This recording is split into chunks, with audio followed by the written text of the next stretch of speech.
Wahai manusia, sungguh kami telah menciptakan kamu dari seorang laki-laki dan seorang perempuan. Saya selalu mengatakan bahwa pemisah atau penyambung, bukan pemisah ya. Dzakarin wa untha itu disambung dengan wawu athof. Di ilmu alat, wawu athof itu juga memiliki makna limutlaqil jam'i. Jadi ada eh, kesetaraan di antara dua diksi tersebut gitu.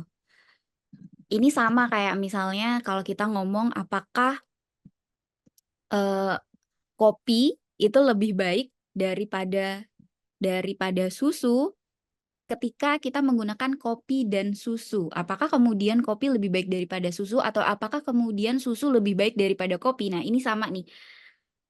Kita sederhanakannya seperti itu. Min dzakarin wa untha, wawu yang ada tersebut adalah wawu athof atau ya memiliki makna limutlaqil jam'i.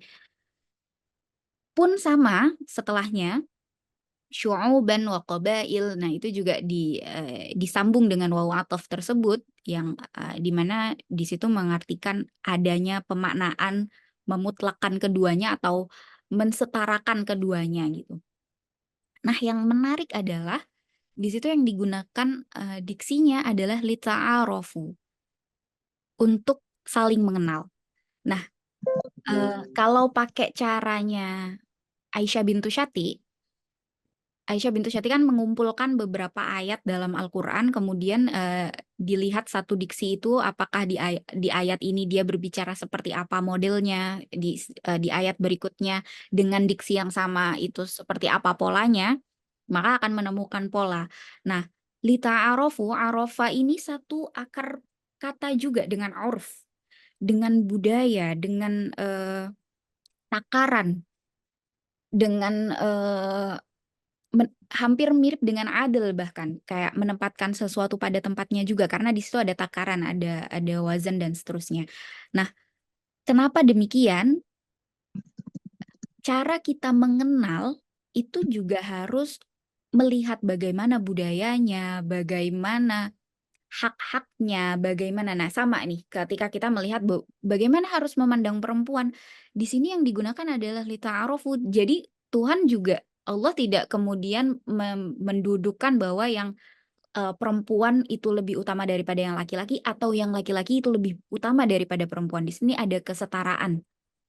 Dan ini penting banget, Wan. Dan pilihan katanya juga atau pilihan diksinya itu menarik sekali ketika kita lihat mungkin nanti di ayat-ayat lain ya seperti ini akan agak agak melebar juga. Jadi saya juga lihat, saya sempat baca juga eh, ayat tentang ma'ruf, ayat atau diksi ma'ruf itu ada pada ayat-ayat rumah tangga yang saling mengikat.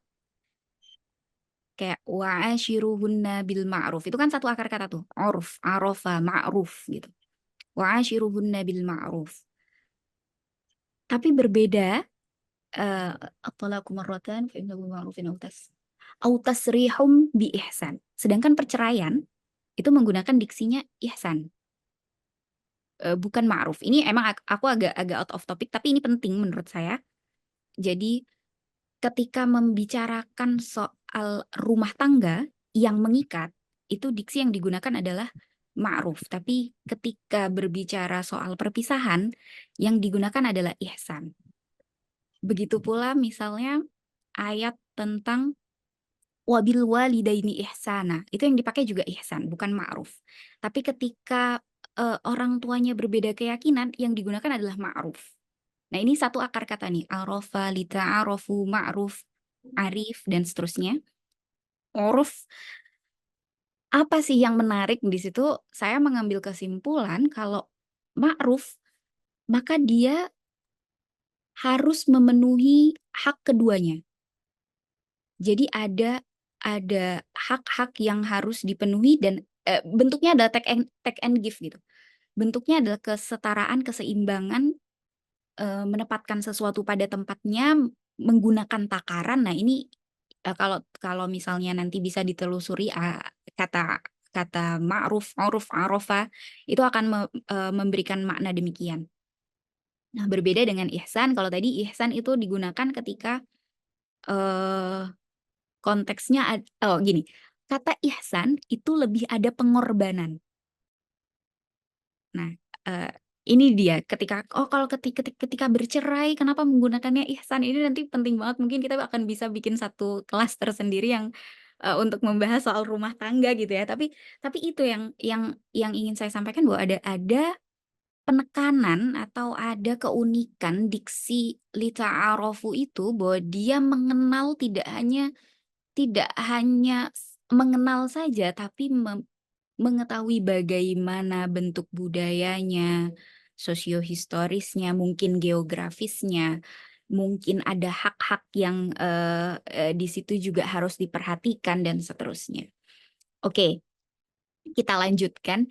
Inna akramakum indallahi atqakum. Dan yang paling mulia itu, di sisi Allah itu adalah orang-orang yang paling bertakwa. Jadi penekanannya di sini bukan laki-laki lebih mulia daripada perempuan, perempuan lebih mulia daripada laki-laki, tapi penekanannya adalah paling bertakwa gitu. Dan ini lebih unik lagi, sungguh Allah yang Maha mengetahui, innallaha alimun khabir. Sungguh Allah yang Maha Maha mengetahui dan Maha teliti. Jadi sebenarnya kita juga nggak bisa nih menilai bahwa, eee, oh, laki-laki itu karena mungkin dia dalam beberapa catatan, ulama gitu, atau dalam beberapa hasil ijtihad ulama adalah yang memberikan nafkah, yang ini, yang itu, menjadi imam mungkin salah satunya, walaupun nanti kita akan bahaslah soal itu. Menjadi imam dalam keluarga, menjadi orang yang memberikan nafkah dan seterusnya, itu apakah yang paling mulia? Nah, di sini Di sini unik banget bahwa kadang-kadang apakah dia yang paling bertakwa? Ya kadang-kadang kita terlalu terlalu cepat memberikan, apa ya, validasi bahwa orang ini bertakwa, orang ini tidak bertakwa, padahal sebenarnya ini hal yang abstrak yang hanya hanya Allah lah yang Maha mengetahui gitu ya. Di sini, ini penekanannya sehingga ayat ini, sangat cocok untuk dijadikan pegangan kita bahwa Quran mula-mula aja sudah ngomong soal kesetaraan gitu, sudah ngomong soal, memberikan, posisi atau kedudukan yang sama gitu, dan yang membedakan adalah ketakwaan, di mana ketakwaan itu nggak bisa nih pakai mata basyarnya seseorang gitu. Kalau tadi di sambutan disebutkan, basyar itu sesuatu yang lebih physically gitu. Nah, ini nggak bisa juga sih. Oke, kita lanjut. Ini juga akhirnya membenarkan ayat ini kemudian saya bawa walaupun ketika masuk ke kelasnya Prof. Musda atau walaupun ketika masuk ke kelasnya Bu Nur jarang sekali membawakan ayat yang, gamblang gitu, tapi, oh ternyata ayat ini juga sangat masuk nih, bahwa yang, konsep ketakwaan, konsep, tauhid yang, disebutkan itu menjadi sangat relate sekali bahwa misi besar Islam adalah menegakkan kemanusiaan dan keadilan serta kesetaraan melalui ayat tersebut gitu. Menjadikan tauhid sebagai konsep dasar kesetaraan antar sesama manusia di mana yang patut disembah dan melakukan pengabdian penuh serta total hanya diperuntukkan pada Tuhan. Oleh karenanya memberikan pengabdian penuh yang setara dengan zat Tuhan itu merupakan sebuah penyekutuan, bahkan sampai yang seperti itu gitu. Kayak, eee sedih banget sih kalau kalau saya cerita, kalau saya, lihat dari, bagaimana masyarakat mengkonstruk bahwa, surganya perempuan itu ada di telapak kakinya suami setelah dia menikah gitu, atau, mungkin itulah yang dikonstruk gitu ya, bahwa ridhonya ridhonya suami itu adalah kunci masuk surganya perempuan, yang kayak gitu-gitu. Kenapa kita nggak pakai yang konsep kesetaraan saja loh, kata siapa? Ya yang harusnya kita sama-sama bangun dalam keluarga itu adalah bagaimana laki-laki dan perempuan itu meraih ridho Allah untuk sama-sama berlaku baik, untuk sama-sama menggapai ridho Allah, untuk sama-sama menggapai surganya Allah dengan berlaku baik seperti itulah, berlaku shalih dan seterusnya. Jadi bukan karena keridhoannya ada pada karena kalau kita melihat konteks ayat tersebut ya, ketakwaan tersebut itu tidak disandarkan kepada manusia, tapi disandarkan kepada zat Tuhan gitu. Nah, ini penting banget. Maka Islam melakukan pemanusiaan penuh terhadap perempuan. Kenapa saya di sini menekankan kepada pemaknaan yang lebih lah intinya terhadap perempuan, karena kita nggak bisa memungkiri bahwa sejarahnya memang dari benua manapun ya, kita ngelihat sejarah Eropa melakukan hal yang sama, sejarah di Indonesia ada hal yang sama yang terjadi, sejarah di Arab pun demikian, bayi perempuan dianggap. Nah, ini kita bisa mulai masuk ke sejarah kali ya. Jadi di mana perempuan adalah milik mutlak dan budak seksnya laki-laki gitu. Di Jazirah Arab itu juga terjadi, perempuan bukan manusia, aib. Kalau poligami itu bahkan teman-teman kalau tahu ya, perempuan tuh komoditi aja lah, komoditas aja, barang yang bahkan bisa diwariskan. Kalau misalnya suaminya meninggal, itu dia bisa dinikah sama si eh, kakaknya, ayahnya, anaknya, dan seterusnya lah. Yang demikian gitu. Dan ini terjadi. Terus kemudian Islam mulai masuk, mulailah dirubah sejarahnya, mulai mulai bergeser dengan beberapa wahyu yang turun. Itu mulailah mendudukkan perempuan yang tadinya kesaksiannya tidak berarti menjadi eh, menjadi ada, walaupun masih dengan bilangan ya 1:2 gitu.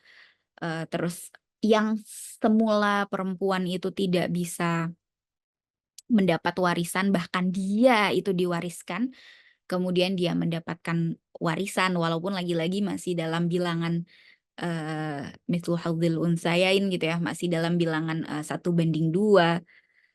Kemudian bagaimana perempuan yang tadinya apa namanya ya, ya benar-benar tidak di inilah, tidak terakomodir sama sekali, kemudian Al-Qur'an banyak sekali ayat-ayatnya yang walaupun sangat sedih sekali, hari ini ayat-ayat tersebut juga masih digunakan untuk misi mendiskreditkan, tidak melihat bagaimana sejarahnya ini berjalan gitu.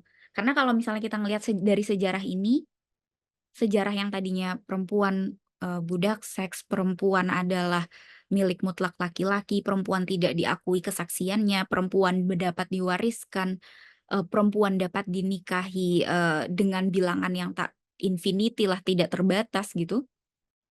Nah, melihat ada ayat Al-Qur'an yang turun, yang di situ prosesnya juga tadarruj gitu ya, prosesnya adalah berangsur, seharusnya ini dimaknai sebagai spirit untuk kalau Nada bersepakat dengan beberapa teman-teman juga, ayat Al-Qur'an ini adalah target antara gitu.